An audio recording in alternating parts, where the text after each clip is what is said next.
Hi, very good evening to you. It's Jim from maverickstar Observatory. Here's where we separate the men from the boys. You know, the suspicious observers, Ben Davison, and, you know, the Oppenheimer Ranch freaks from, their channel as well. You know, you come up with something original like this. Here is the universal equation. This is an equation that you're never going to ever come across again unless you come across one of my videos again. That's the only way you're going to get it.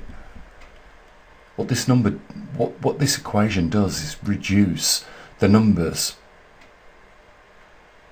down to two things: 0 or a 9. You know, the way I came across this was strange. I've spoke about it many times before. You know, woke up out of sleep with it fresh in my mind, had to write it down, you know, and then ponder on it, what it meant actually. And this is how our universe is working. That's why I call it the universal equation. You can see we got some numbers there: 7, 8, 5, 4, 6. Doesn't matter. Any arrangement of any amount of numbers you want. If you reverse them and then, you know, follow the equation as is demonstrated here on the screen, you will either have a 0 or a 9. It's a binary system. It's the way our universe creates. You know, the universe is mathematical. If for an exotic reason aliens came down, do you really expect their numerology or their number system to look like ours? It will look differently. It doesn't matter though, because if we're talking about quantities and we hold up 3 fingers, and our aliens have, you know, fingers, they will hold up 3 as well. So, you know, it doesn't matter. Even on our Earth, you know, we have we don't all use the universal number system. You know, there are different ways of expressing each number in different cultures. But when it comes down to the nitty-gritty, the numbers of objects are the same in any language, and that is expressed universally. You know, so, you know, our aliens would understand that. They would understand this equation and know its full, true meaning. So you're probably looking at this and you're saying, okay, so we can refine any large number down to a 9 or a 0. And that does resemble binary code or a system. So what? The thing is that, you know, when you look into science, we can mathematically equate any equation to any platonic shape, and we can go even further than that. If we want to, we can, you know, mathematically equate, you know, the double helix of our DNA, including, you know, the Gattaca code, if you like. Those proteins that make up the DNA in the arrangements they do. We could go on and on and on, and it is just like, you know, we say here at the beginning of this equation, any number, put as many numbers as what you want there. We'll refine it down to just 2, a binary system. That's how our universe is operating. You know, there are people that run me down like Ben Davison, but I'll tell you now, if you're a subscriber to him, why don't you just look at this for a few minutes? Why wasn't Ben Davison showing you this? Why wasn't Diamond at the Oppenheimer Ranch showing you this? The reason why I'm upset with these people is because I have done nothing to these people whatsoever. I've done nothing to David Devine whatsoever. What is wrong with these people?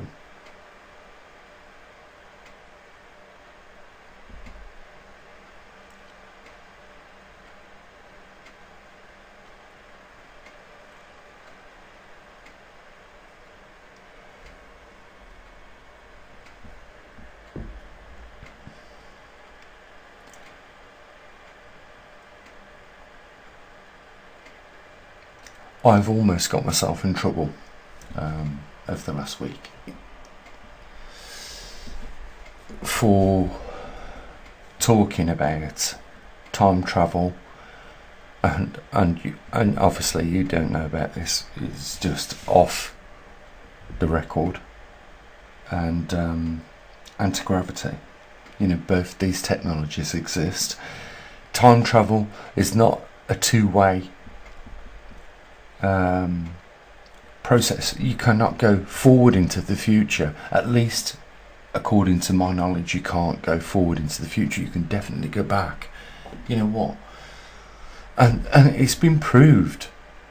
You don't think people have exploited this or tried to? In the 1960s, there was 2 atomic clocks put on a runway. One was put on an aircraft, the other was left on the runway. They were synchronized, so they was exactly reading the same time as each other. The plane took off, travelled for a few hours, come back. One was advanced more than the other.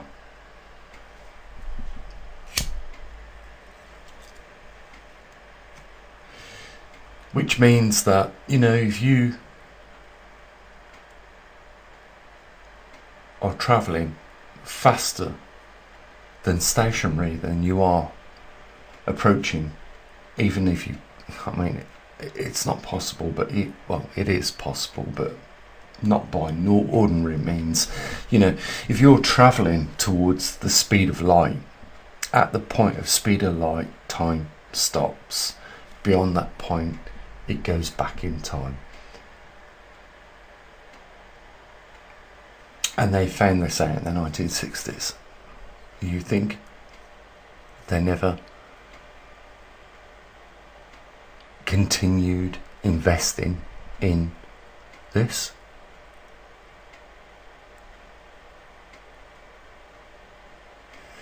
Maybe they did.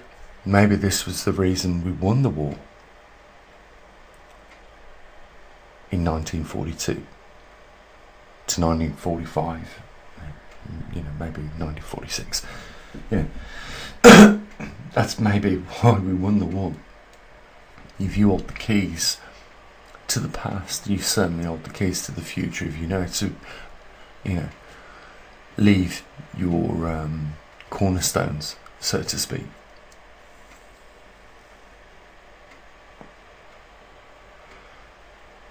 What you're looking at here was what really inspired me to go to Egypt a few weeks ago, and unfortunately I didn't manage to get to where I wanted to, but you know, it doesn't make no difference because there's plenty of videos on YouTube that show exactly what I wanted to see and very close up, and that was the Temple of Seti in Abydos, or Ibados, depends on how you want to pronounce it, but that's what I wanted to look at.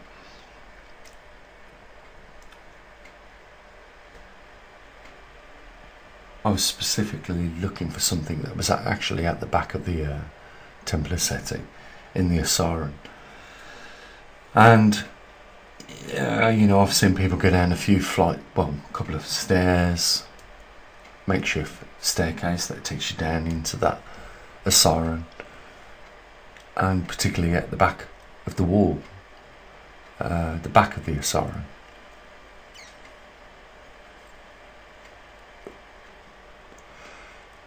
Because on there is the flower of life, printed many times. Some say, you know, this has been laser engraved on there, but it's not laser engraved. And it could very likely be Roman graffiti. But what you will see is a flower of life pattern, and there are triangles all the way around it. And to some workings that I have come to the conclusion of, they are in the number of 144.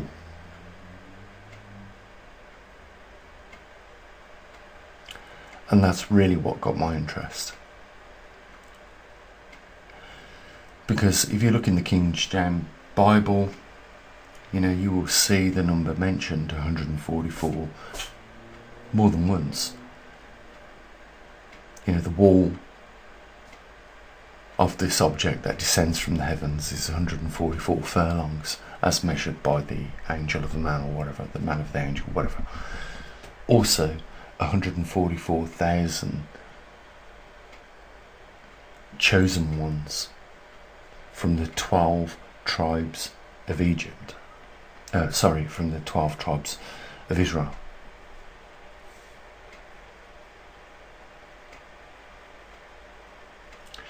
And, you know,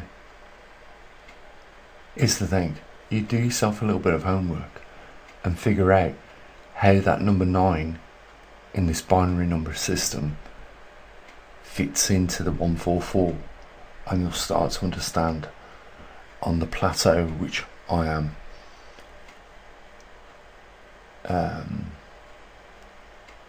on an expedition on. You'll get it. I'm sure you will. You know, there is no coincidence. People just don't come up with random numbers for no reason at all. Numbers that find themselves in, you know, biblical texts, which are like rocks that last the test of time. You know, you will find the same thing as what I have. 9. Just do the divisions between 144 and 9. You'll find out exactly where I am at this point in time.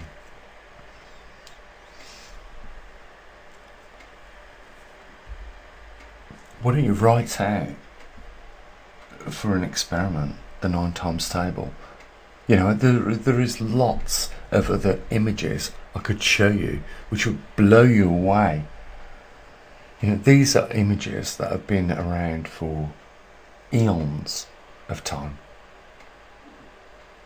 all containing the same sequence of numbers.